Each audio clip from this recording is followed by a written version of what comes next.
नरेश कुमार सोनी, करीब 40-42 साल से काम कर रहा हूँ। पहले टाइपराइटर से हुआ करता था काम, फिर उसके बाद ये आ गया कंप्यूटर। कंप्यूटर से काम होने लग गया, उसके बाद अभी आ गई एआई।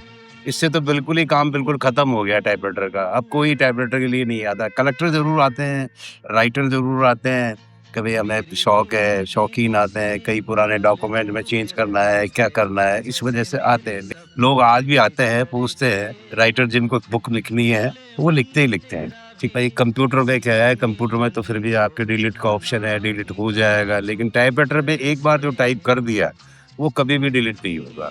जो हो गया वो ब्रह्मास्त्र है, एक तरह से बिल्कुल तीर कमान से निकल गया तो वो टाइप होके ही रहेगा, उसको आप डिलीट नहीं कर सकते हो।